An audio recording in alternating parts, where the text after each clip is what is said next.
नमस्कार दोस्तों। आज हम पढ़ेंगे, आज हम डिस्कस करेंगे उत्तराखंड के प्रमुख व्यक्तित्वों के बारे में। ओके, हालांकि श्री हर्षदेव होली से हम शुरू कर चुके हैं और देखिए व्यक्तित्व काफ़ी सारे हैं। ठीक है, कुछ पर्यावरणविद हैं, कुछ स्वतंत्रता सेनानी हैं, ठीक है, कुछ साहित्यकार हैं, कुछ महिलाएं हैं। तो एक वीडियो में सभी का आना संभव नहीं है, तो थोड़े थोड़े करके एक एक वीडियो के माध्यम से हम डिस्कस करेंगे ताकि एक ही वीडियो में हमें समझ में आ जाए, याद भी हो जाए। तो आइए शुरू करते हैं। देखिए, श्री अनुसुईया प्रसाद बहुगुणा, इनको बोलते थे गढ़ केसरी। क्या बोलते थे? गढ़ केसरी। मेरे साथ रिप्लाई जरूर करते रहना। श्री अनुसुईया प्रसाद बहुगुणा जी को क्या बोलते थे? यस, गढ़ केसरी के नाम से विख्यात थे। ये एक प्रसिद्ध वकील थे और कुली बेगार आंदोलन में इन्होंने महत्वपूर्ण भूमिका निभाई। और सबसे जो विशेष बात थी वो ये थी कि 1921 में, यानी कि असहयोग आंदोलन के समय 1921 में गढ़वाल युवा सम्मेलन के अध्यक्ष रहे। गढ़वाल युवा सम्मेलन के 1921 में अध्यक्ष कौन थे बताइए जरा? यस, श्री अनुसुईया प्रसाद बहुगुणा जी थे। ओके, गढ़ केसरी के नाम से कौन फेमस है? यस, आगे बढ़ते हैं। प्रयाग दत्त पंत, इनका जन्म जो है, इनका जन्म हलपाटी चांडाक में हुआ था जो पिथौरागढ़ में है। इनका जन्म हलपाटी चांडाक जो पिथौरागढ़ में है और ये भी इन्हीं के समकालीन थे। और 21 में ये भी आंदोलन में कूद पड़े। 21 में भी आंदोलन में कूद पड़े और अंग्रेजी शासन और उनके कानून के विरुद्ध इन्होंने गांव गांव जाकर घूम घूम कर प्रचार किया जबरदस्त। तो इससे क्या हुआ, अंग्रेज चिढ़ गए। ओके, और उस समय धारा 144 लगाई। साधारण बात थी उस समय धारा 144 लगानी। इसका उन्होंने उल्लंघन किया। फाइनली 1 वर्ष की इनको सजा मिली। सबसे महत्वपूर्ण बात इनके बारे में ये थी कि उत्तराखंड की धरती पर आंदोलन करने की शुरुआत इन्होंने ही की थी। तो प्रश्न क्या बनेगा? उत्तराखंड की धरती पर आंदोलन करने की शुरुआत सबसे पहले किन्होंने की बताइए जरा? यस, इनका जन्म कहां हुआ? यस, हलपाटी चांडाक। गढ़ केसरी कौन थे बताइए जरा? यस, श्री अनुसुईया प्रसाद बहुगुणा। गढ़वाल युवा सम्मेलन के अध्यक्ष 1921 में कौन थे? यस, श्री अनुसुईया प्रसाद बहुगुणा। मात्र 37 वर्ष की अवस्था में 1935 में इनकी ये शहीद हो गए।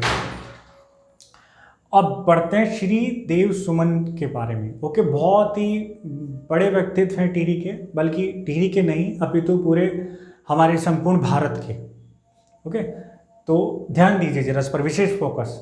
इनका जो जन्म है 1916, अर्थात जब लखनऊ समझौता हुआ। लखनऊ समझौता, देखिए लखनऊ समझौता हम पढ़ चुके हैं हिस्ट्री में। लखनऊ समझौता हुआ था किसके? कांग्रेस और मुस्लिम लीग के बीच में हुआ था। ठीक है, डिटेल में हम पढ़ चुके हैं अच्छे से बहुत। तो लखनऊ समझौता जब हुआ तभी इनका जन्म हुआ, ये मान लीजिए। जब लखनऊ समझौता हुआ तभी इनका जन्म हुआ। और इनका जो जन्म है जोलगांव में हुआ था। कहाँ हुआ? जोलगांव। ओके, इनका जन्म हुआ जोलगांव में। कहाँ पर हुआ? जोलगांव में। और अगर मैं पूछूं श्री प्रयाग दत्त पंत का जन्म कहाँ हुआ? यस, हलपाटी चांडाक पिथौरागढ़। इनका जोलगांव टिहरी गढ़वाल। 1930 के नमक सत्याग्रह में इन्होंने भाग लिया और उस समय ये मात्र 14 वर्ष के थे। तो अगर ये पूछा जाए 14 वर्ष की अवस्था में किन्होंने भाग लिया? यस, असहयोग आंदोलन में, नमक सत्याग्रह में। यस, श्रीदेव सुमन। और इन्होंने 1938 में क्या हुआ, श्रीनगर में एक सम्मेलन हुआ था, उसमें भाग लिया। श्रीनगर में एक सम्मेलन हुआ था, उसमें भाग लिया। और इन्होंने गढ़वाल के दोनों खंडों की, यानी कि जिसको हम कहते हैं गढ़वाल मंडल, कुमाऊं मंडल, दोनों की एकता पर विशेष जोर दिया। और उस समय इन्होंने विशेष जोर देते हुए सम्मेलन में कहा था, यदि गंगा हमारी माँ होकर भी, यदि गंगा हमारी माँ होकर भी हमें मिलाने के बजाय दो हिस्सों बांटती हैं, तो हम गंगा को काट देंगे। ओके, तो ये कथन किनका है? श्रीदेव सुमन का। ये कथन आप नोट कर लेना, मैंने इसमें लिखा नहीं है। ठीक है, ये पूछ सकते हैं कि कथन किसका है। यदि गंगा हमारी माँ होने के बावजूद भी हमें मिलाने के बजाय दो हिस्सों में बांटती है, तुम गंगा को काट देंगे। तो गंगा को काटने वाली बात किन्होंने कही? यस, श्रीदेव सुमन ने। आगे बढ़ते हैं। देखिए 1939 में टिहरी राज्य प्रजामंडल के बनने के बाद इन्होंने इसको नई दिशा दी, नई दिशा दी। जैसे सुभाष चंद्र बोस ने किसको दी थी? आजाद हिंद फौज को नई दिशा दी थी। गठन किसने किया था? रासबिहारी बोस ने। तो टिहरी राज्य प्रजामंडल को इन्होंने नई दिशा दी और 39 में एक अखिल भारतीय देशी राज्य लोक परिषद यानी कि एक सम्मेलन हुआ।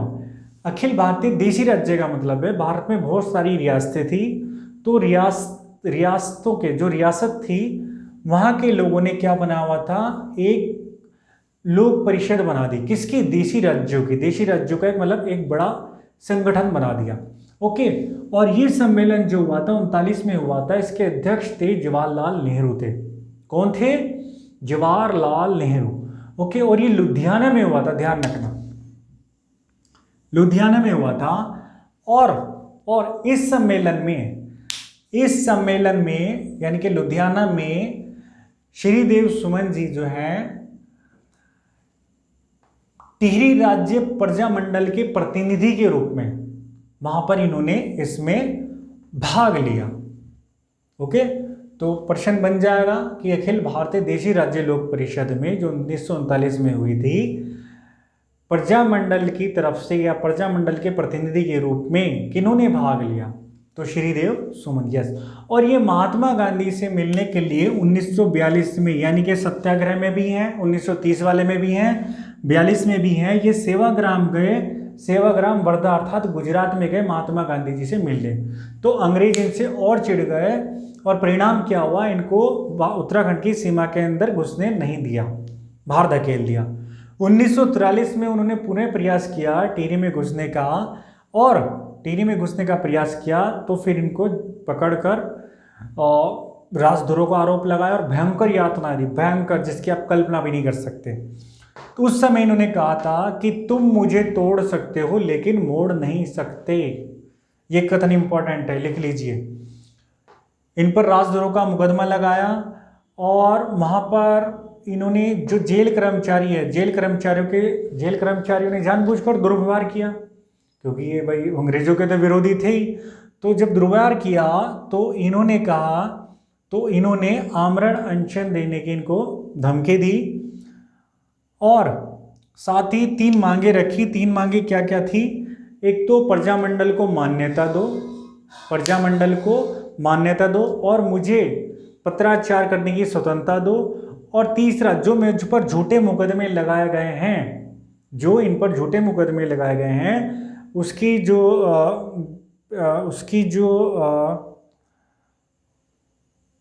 उसमें जो एज ए जज बने, यानी कि जो उसकी बात सुने वो स्वयं राजा सुने।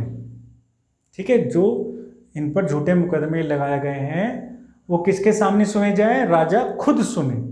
ठीक है, और अगर ये बात नहीं मानी गई तो 15 दिन में ये आमरण अनशन शुरू कर देंगे। जैसा इन्होंने कहा ऐसा ही किया। 3 मई याद कर लीजिए, 3 मई 1944, वेरी वेरी वेरी इंपॉर्टेंट। 3 मई 1944 को इन्होंने भूख हड़ताल शुरू कर दी। फिर इनको लालच दिया गया कि आप अपनी भूख हड़ताल तोड़ दीजिए, हम आपको मुक्त कर देंगे। लेकिन स्वाभिमानी आदमी है भाई, इतनी छोटी बात के लिए थोड़ा ये छोड़ देंगे। तो 25 जुलाई को 84 दिन के बाद, ये नोट कर लेना, 25 जुलाई को 84 दिन के पश्चात ये क्या हो गए? शहीद हो गए। और ये कई बार कहते थे कि मैं अपने प्राण दे दूंगा, किंतु टिहरी राज्य के नागरिक अधिकारों को सामंती शासन के पंजे से कुचलने नहीं दूंगा। ये अक्सर ये बोला करते थे।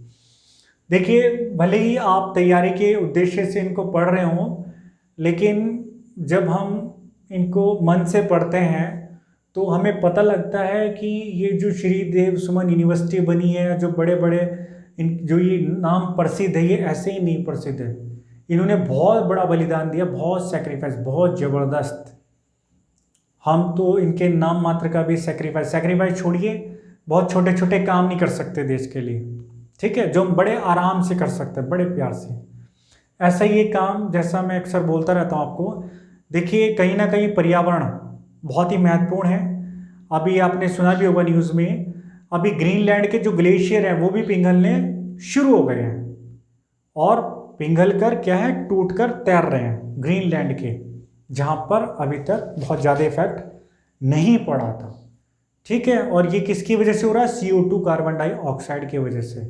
ठीक, तो हम अपने स्तर पर प्रयास कर सकते हैं, प्रयास भले ही छोटा हो, लेकिन अगर हम सब प्रयास करेंगे तो हम इससे भी फाइट कर सकते हैं। तो मेरा आपसे मात्र ये कहना है कि आप यदि संभव हो, और बिल्कुल संभव है, अगर आप इंटेंशन बना लेंगे तो संभव है 100%।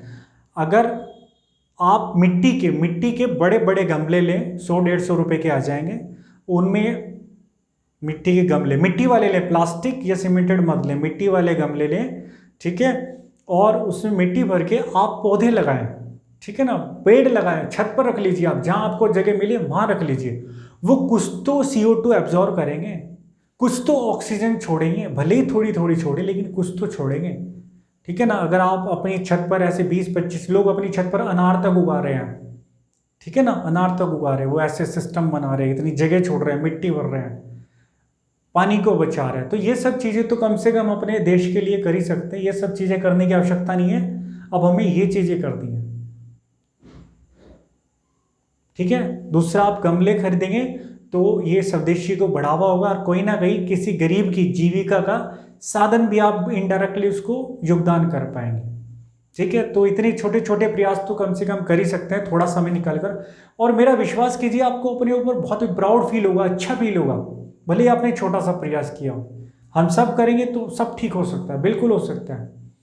ओके, तो बस यही मेरा आपसे निवेदन था, और मैं आशा करता हूँ बहुत सारे आपको फैक्ट्स समझ में आए होंगे। तो फटाफट क्वेश्चन लिख लीजिए। ठीक है, क्वेश्चन तो देखो जरूरी है। गढ़ केसरी के नाम से कौन विख्यात हैं? 1921 में गढ़वाल युवा सम्मेलन के अध्यक्ष कौन थे? श्री प्रयाग दत्त पंत का जन्म कहां हुआ था?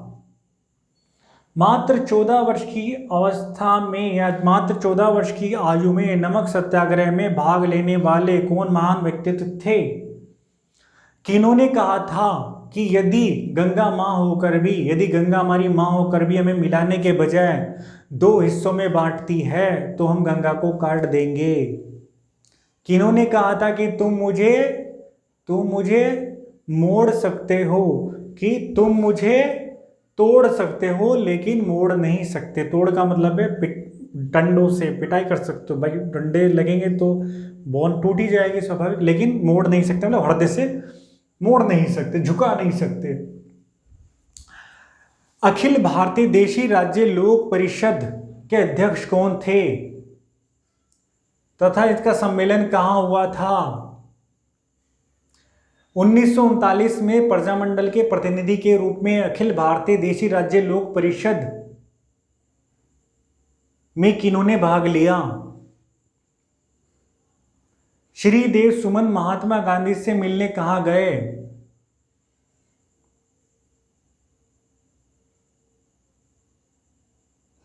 श्रीदेव सुमन ने भूख हड़ताल कब शुरू की तथा वो कब शहीद हुए, तथा उनकी भूख हड़ताल कितने दिनों की रही?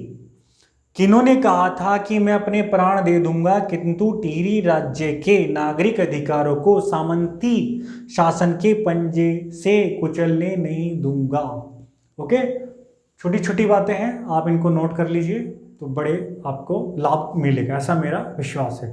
तो ठीक है, इस डिस्कशन का समापन करते हैं, नेक्स्ट वीडियो मिलते हैं नेक्स्ट विषय के साथ। विषय तो व्यक्तित्व ही रहेगा बट व्यक्तित्व चेंज रहेंगे। ठीक है, तो नेक्स्ट वीडियो मिलते हैं, तो इसके साथ नमस्कार और जय हिंद, जय भारत।